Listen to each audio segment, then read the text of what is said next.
What's a good way to stand out as a real estate agent in a really crowded marketplace? Well, I'm going to tell you something that's a little different than what you might hear from a lot of coaches that want to sell you big programs or special online lead sources and stuff like that. I want you to do a little more homework. And I want you to become a student of the data in real estate. When we think about what people ask us, often it goes back to the core data. They're asking about prices. They're asking about inventory availability. They're asking about what are builders doing in the market. They're asking how long will it take my house to sell. They ask you about interest rates and the impact on their house. How much is this home improvement going to do for my house? There's data involved everywhere in a business that often talks about how we really don't like math. So instead of saying you don't like math, I want you to throw that assumption out the window and talk to yourself about where you need to learn the data. So once you start digging in, you should be looking zip code by zip code, because that's where we have our strongest power as real estate professionals, is when we acknowledge that we work in micro markets.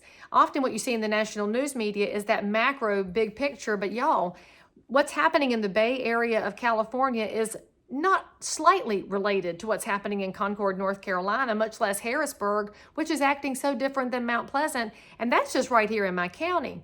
So as you become the student of your zip code, you're going to start to learn things. You'll see what's happening in the different price tranches.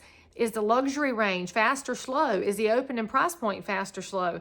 Because spoiler alert, when you start digging in, you often find out that the heaviest activity is often in the third quartile, not the lowest, because often in the lowest you do have some condition challenges or maybe some lack of financing availability, and you've got to get smart and creative. But just about anybody can make something happen in that reasonably priced range where there's a lot of options.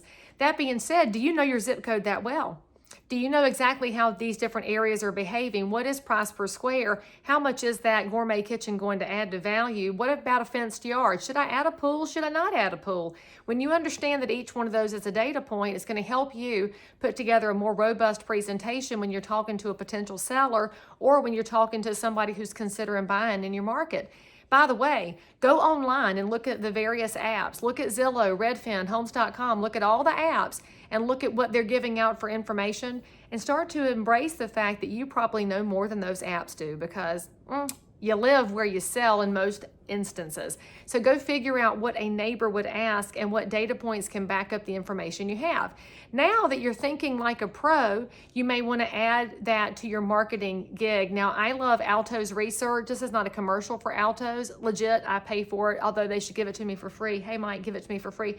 AltosResearch.com. Altos is the mints that are in the little tin that we've all used for years to hold hair doodles and extra change and bobby pins, and that Jim used to mess with Dwight on that one episode of The Office. But it's also a great third-party market data research set that can help you with buyers and sellers and educate them on a zip code. So anyway, I look at all this information, my head gets full, and I get really excited about it. Some of y'all might be that too. In fact, if you're the real estate pro who gets excited by data, you should be jumping up and down and making some emojis in the comments. Some of y'all are thinking, Leigh Brown, tell me what I have to do to not be this person. So there's another half to this. So now that you've absorbed it, you're thinking about it, and you're able to articulate it to the neighbor who's got questions. Now I want you to think about the presentation side of things. Quite often when we get excited about something, we want to talk about it all the time. Think about when you were young and dating and you fell in love. You wanted to talk about that other person nonstop to your best friend. And your best friend at some point was like, stop, please, just stop. Because we often don't acknowledge that the listener is not as excited about as we are. So you're going to learn from somebody great today. One of my favorite authors is Seth Godin. He is the king of permission-based marketing. Now, I was going to show you one of his books, but apparently I have loaned them all out yet again, because as a broker, I do believe in having a good library at the office. But he wrote one called Tribes. He's got Purple Cow. They're really fantastic, short, real estate friendly reads that will help you think through permission-based business. And so when you're putting this into your world of real estate, you've got all your data figured out, you've got your Altos report, you're ready to present, you've already visited the apps. Now you're sitting in front of someone at their kitchen table and you're ready to have a conversation about your local market. I want you to slow your roll, and before you put everything on the table and vomit out all the data, I want you to do what Seth talks about, and that's asking permission. So you're going to ask them, what kind of a data person are you? Are you a serious geek or are you a super mild, non-committal geek? Now, when I was growing up in the 80s, the lunchroom, if you called somebody a geek, they would be horrified and hurt and they would probably shrivel up and go into the corner. Now it's a compliment to be called a geek because geeks make everything, including the algorithms behind this little video and however you came across it. Thank you, geek people.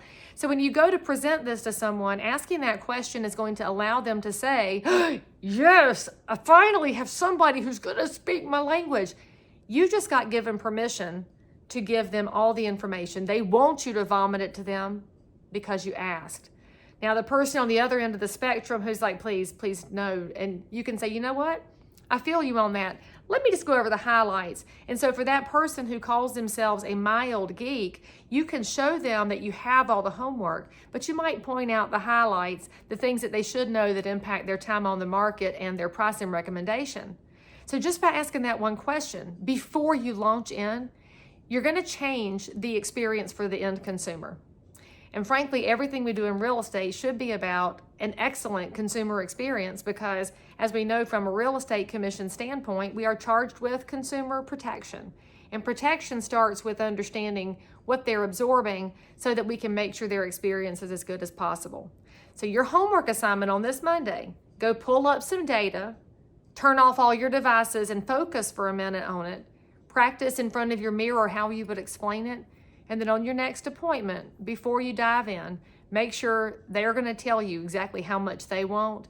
I promise you, it's going to set you apart as a pro. They're going to see you differently, hear you differently, and in all likelihood, give you a shot at the business. If you have questions, drop them below, send me a message, or check out some more videos over here, and I will see you next time.